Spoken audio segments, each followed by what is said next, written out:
Welcome back to Man Down Sports. The ESPN and the Kendrick Perkins, JJ Redick saga continues. Uh, Kendrick Perkins is under a lot of heat and taking a lot of scrutiny right now because he may have misspoke with something he said on the show 2 days ago about the demographics of the NBA award voters. He said it was 80% white, and ESPN came back with a correction for that. However, was it really a correction? So I'm gonna play what they said on ESPN. It was Molly Karam on First Take issuing a correction of what Kendrick Perkins said, and here's exactly what she said. I want to correct something here from yesterday's show. When Kendrick Perkins said 80% of NBA voters for the MVP award are white, the NBA publicly announces the voters each year. And after review, it is clear the panel is much more diverse than what was portrayed by Kendrick Perkins. And we wanted to make sure that we corrected that today. So that sounds good. It sounds like a correction, but I don't think it really is a correction, because what's the official demographic that you're trying to say that it actually is? Kendrick Perkins said it was 80% white, 20% other, right? And ESPN comes back the next day and say it's much more diverse than that. And that's it. No percentage, no breakdown, none of that. Now, it is good that the NBA releases the information of who the voters are after the votes are put in. So I went searching for it.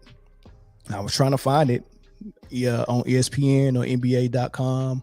I don't know where it's publicly stated or publicly put to where the public can go and just access it and say, okay, I have a full list of who the voters are by either by name and what their demographic breakdown is, whether what race they are. I don't think they're going to have that, or they're going to just have no names with just the demographic data of what race they are. Now, I don't know if the NBA actually provides that, right? Is they just providing names, or they're providing names and the demographic data, or are they just providing the demographic data? Nonetheless, ESPN didn't really give a correction. Kendrick said 80%, ESPN said much more diverse. That's telling us nothing. That's telling us really zero. What you mean much more diverse, right? The only thing I could find online, I think Reddit had it at 62% white.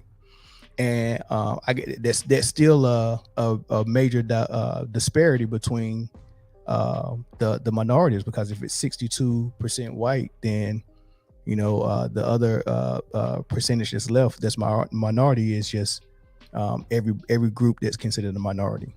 So Black, Asian, even Jewish is considered a minority. Most people would consider them white as well, but they don't consider themselves white. They consider themselves just Jewish, which is different from white, and which will fall in the minority category. So there's no way of looking at a person and telling if they are a white American, European American, or Jewish, right? And there's no way of just looking at them and telling it. So maybe people who came up with that stat of 80%, whoever Kendrick Perkins got that from, maybe they were counting some of our Jewish brothers and sisters who have votes as white people. Maybe, I don't know. That could be it. But like I said, 62%, if that's even a correct number, it's still a disparity. And that poses the question, why is it still a disparity in the people who hold votes? So if anything can come out of this, number one, this is karma for Kendrick Perkins. Like, all the grandstanding and all the venom he threw at Kyrie Irving, and everything was all good just a week ago for Kendrick Perkins. He was Stephen A. Smith's right hand man and his friend, and they just took turns tag teaming on Kevin Durant, Kyrie Irving, the Brooklyn Nets. Like, that was their thing, and Kendrick Perkins was just rising to fame. He was going to be the next man up for Stephen A. Smith. He was in that group, and now he's on the outside looking in. And thanks to JJ Redick, he's getting a lot of much deserved karma. So I'm in no way taking up for Kendrick Perkins, but he did bring up a good point. we didn't know that diversity or that disparity was amongst the NBA award voters like that. But it's common. It makes sense because that disparity is amongst NBA or just sports writers in general and sports journalism. It's a male dominated career field, and amongst those males, the white demographic dominates it as well. There's not a lot of minorities there, especially not black. So that'll make sense. Why, if that's the case, if you're telling me, hey, it's just more of our white brothers and sisters in sports journalism, and that's why it's such a disparity when it comes to NBA voters. If that's the reason, that's cool, right? As long as the NBA is cool with it, and long as all the other sports journalists, black, white, Hispanic, Asian, Jewish, as long as they're cool with it and they have no problem with it, then maybe we shouldn't have a problem with it either. But I don't think that it's quite like that. I think people do have an issue with it, and that's why I wanted to do this live, because there's a article that Dan Lilliputard did back when Steve Nash won his back-to-back MVPs, and he raised the same question that Kendrick Perkins raised, right? He said, I think race played a part. He didn't say it was a major contributor, and he said it was a major factor. He said, I think it played a part.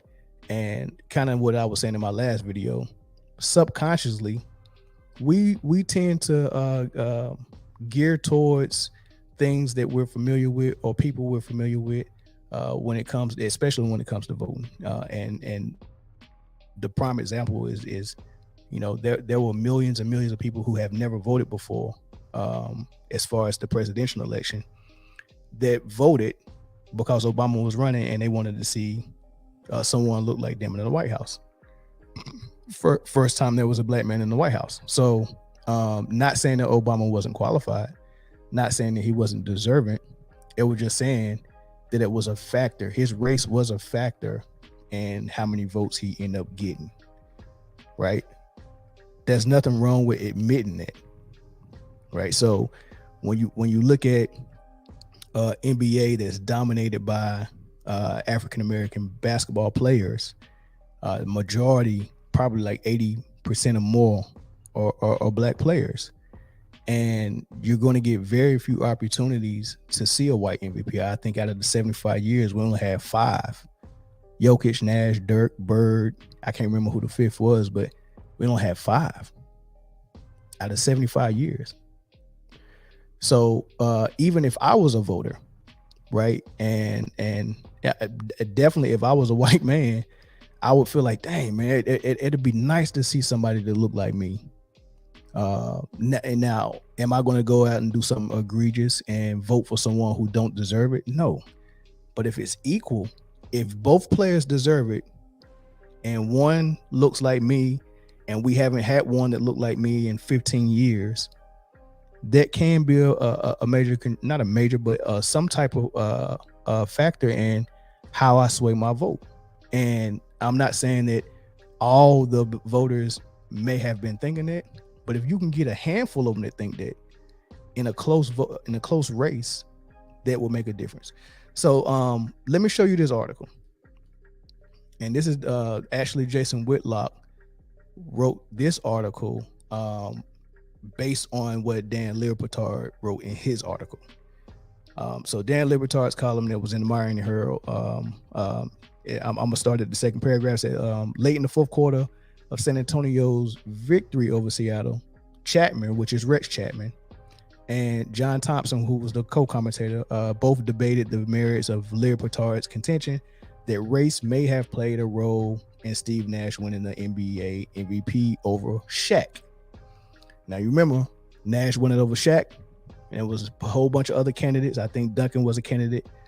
And then the next year, I think Kobe, the Nash won it again, back-to-back years, and I think Kobe and Chauncey Billups and Duncan again were candidates as well. Chapman, a white former NBA player who considers Nash one of his closest friends, backed Lilliputard's assertion, saying that race is the elephant in the room, quote unquote. And we're naive if we believe that at least a few voters didn't take Nash's white skin into account when they cast their ballot.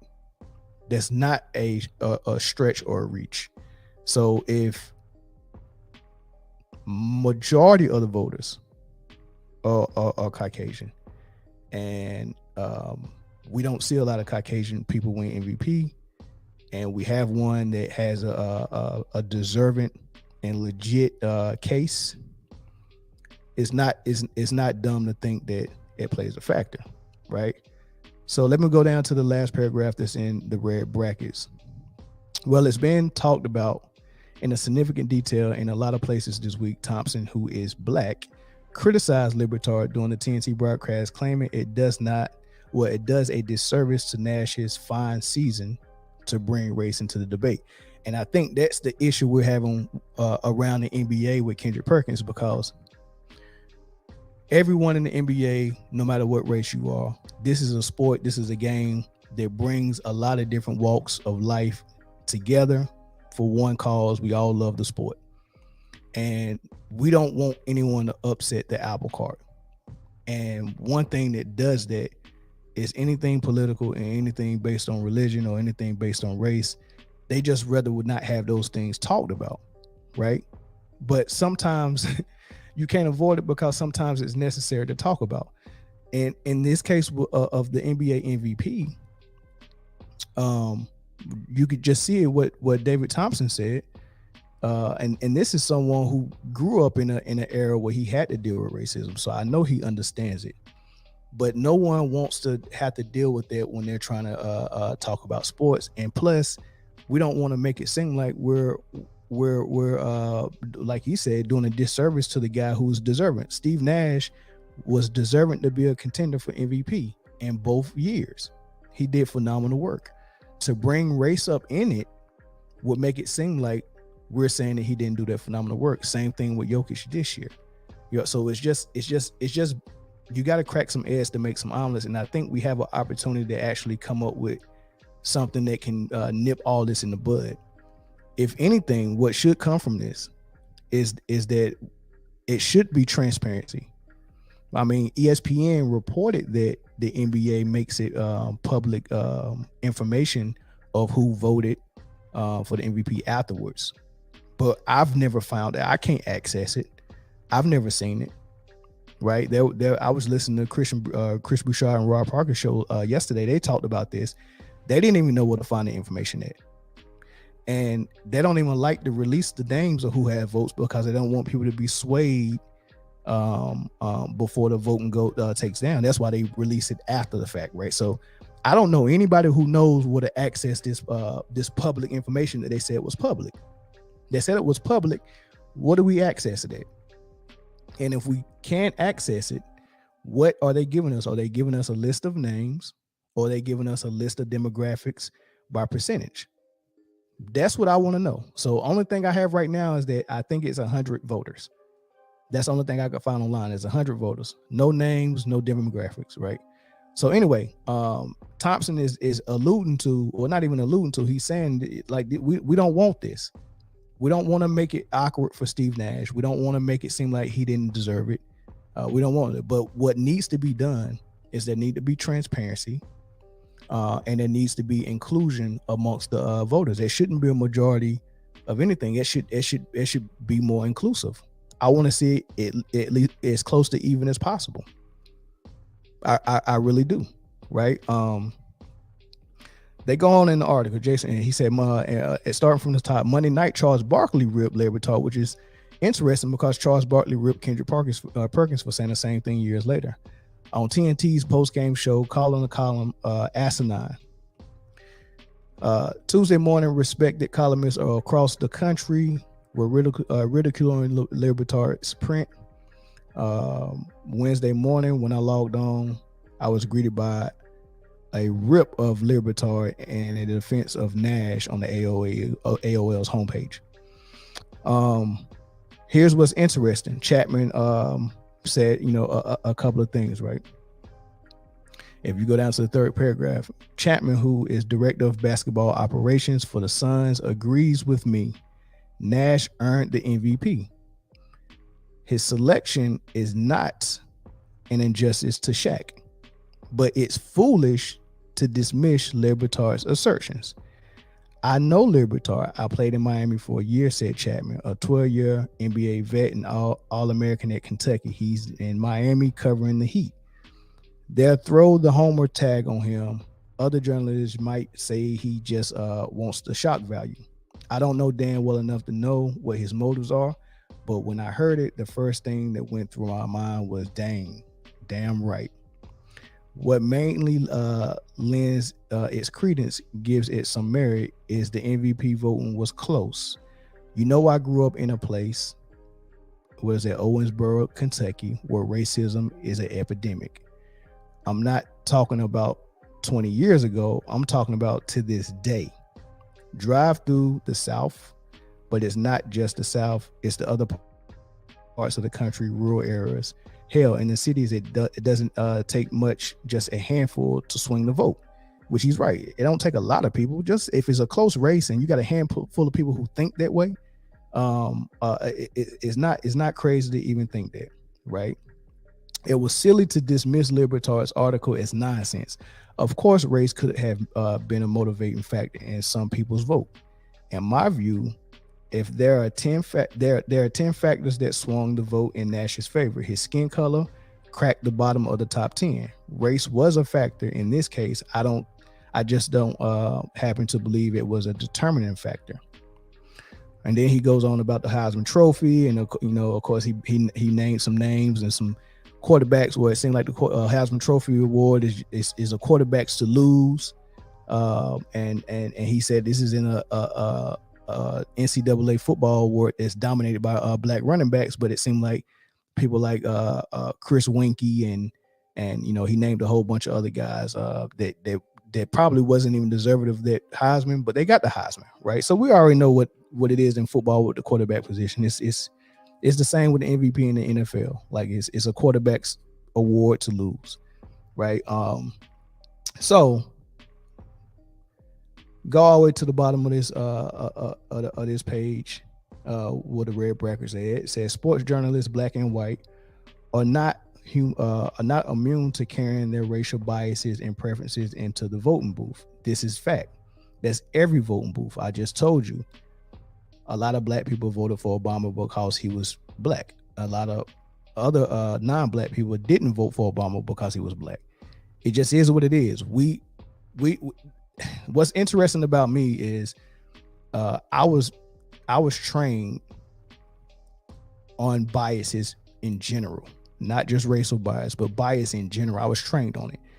I went through weeks and weeks of school to pull all my biases out on the surface in front of hundreds of people. Very uncomfortable. A lot of focus groups, a lot of research into all of these things, where they stem from, how you're socialized, all of this stuff, how you can change that, how you can not play on your biases. And I had to go through that training because when I was in the military, I operated as an equal opportunity expert. That's what I did for a living, right? And their idea is that we don't want anyone in that job working in that capacity with any biases that they're going to allow to blind them in the decision-making process. And I've become real good at understanding what my biases are and understanding what other people's biases is as well. I can detect it really good. And I'm not a person that's going to sit here and lie and say that we all don't have some biases. The difference between me, I'm aware of what my biases are, and I can put them in a bag when I deal with people. I can deal with you, and I can put my biases in the bag, and I'm not going to let it affect. So don't think that just because I'm calling this out and pointing things out that I'm letting my biases play out. I'm not. I'm just letting people know that, look, you can't just dismiss this stuff. It's a real thing. We have biases, everyone. And it's uncomfortable for our white brothers and sisters to hear us say that because they don't like to be felt like they're being attacked. I seen it all through the course when I was going through the training. All my white friends from every branch of the military, they felt attacked the entire time, because when it came to discrimination, racism, it just seemed like it was always rooted in what America's is the foundation of American, which is racism, which was mostly a majority from white people to other minorities. So when you have this race discussion, it's always going to feel like an attack on your white friends and your white family and your white brothers and sisters. It just is what it is. But we have to have this conversation. We can't ignore it. And everyone's trying to avoid admitting what they really think is going on, because they don't want to divide the NBA community. All right, so reading this again: sports journalists, black and white, are not immune to carrying their racial biases and preferences into the voting booth. In fact, I believe we're more prone to do it than people in other professions. Our industry seized with racial tension. Forgive me for the generalization, but many white sports writers feel like they're being passed over for jobs by unqualified minority candidates. We just had this pop up with Rachel Nichols, and I want to say, was Michelle Beadle involved in it? I know it was Rachel Nichols and Maria Taylor. We just had this when they decided that we're going to put Maria Taylor on the NBA pregame show, and we're going to pull Rachel Nichols down and put her on the floor. And she got caught getting recorded saying that don't pull this minority BS on me. Don't take my spot to give it to her, because you're trying to be woke, and you're trying to make up for speaking of ESPN, that company, trying to make up for your history of treating minorities like crap. Don't do it on my watch. Don't take my opportunity away to do that. So we have this stuff on recording. We have several people that if they're honest, will admit that they feel like trying to help minorities out take opportunities away for non-minorities. We know that's a thing. So that racial tension is always there, right? I keep reading. Minority candidates, or they have a friend who was passed over by a less qualified minority or a woman. Black sports writers surveying nearly white press boxes feel like they don't get an opportunity to advance. All right. Go back to the brackets. Right. Second paragraph. Chapman said white sports writers who covered him in high school, college, and the pros never made a secret of the delight they took in his athletic exploits. Rex Chapman, what the thing about Rex is that he wasn't scared of nobody. He would get in your face. He taught Michael Jordan. This dude could shoot the ball. This dude was athletic. He would dunk on you. He was in dunk contests. Rex Chapman was a straight up baller, right? And he wasn't scared of nobody, right?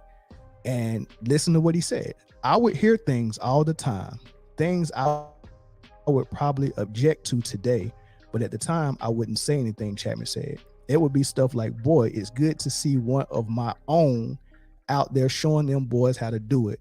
Hell, they didn't hide it. I can't tell you the number of people in my life, be it reporters or everyday white people, who I spent a day or so around and thought they were good people. And then all of a sudden they open their mouth about somebody or something pertaining to race and completely show themselves. And at that point, I've completely written them off, or maybe I should be a little more understanding because I know where it comes from. Most of these people don't have a choice. It's every bit as ingrained in them as religion. Chapman was particularly bothered by his belief that sports writers in Kentucky didn't hype high school stars such as Derek Anderson and Allen Houston the way he was hyped up as a prep.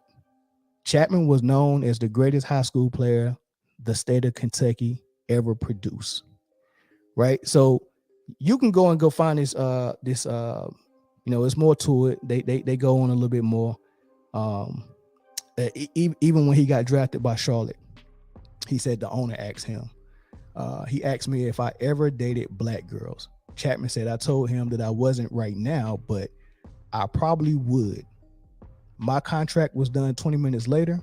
To this day, I believe he thought I might go to the press. Shin started well. I guess what I'm saying, and this is in quotes, I guess what I'm saying, we live down in a Bible Belt. I'm just saying, be careful. So this is a rookie he's bringing in out of college, and their first meeting was supposed to be about his contract, and the first thing he asked him is, "Do you date black girls?" Right? So we got to stop this. We got to stop pretending like this is not a real thing. Race is a real thing in sports. Race is a real thing everywhere in America. And yes, the first thing I want to know is, am I getting fair opportunity here or there? And what we try to do is put practices in place. When you're in a work environment, you try to put practices in place where racial bias doesn't bleed into and decision making. And for the beat in 2023 and in the NBA, you can't have a more diverse voter list. You can't have a more diverse voter list. You can't have a more diverse media membership, period. Journalists, like it's still dominated by one demographic. Like, seriously, come on now. Like, let's be real. We're gonna sit here and act like Kendrick Perkins had what he said has no merit, and you just heard Dan Libertard and Rex Chapman pretty much say the same thing years ago when Steve Nash won his back-to-back MVPs. This is not a new conversation. This is not a new conversation, right? So, I mean, come on, you gotta cut Kendrick some slack. He brought up a good point, and hopefully what I get from this is three things, right? Right. I want to address three things. Hopefully we get this from him, right? I want to know, and I think the public deserves to know exactly.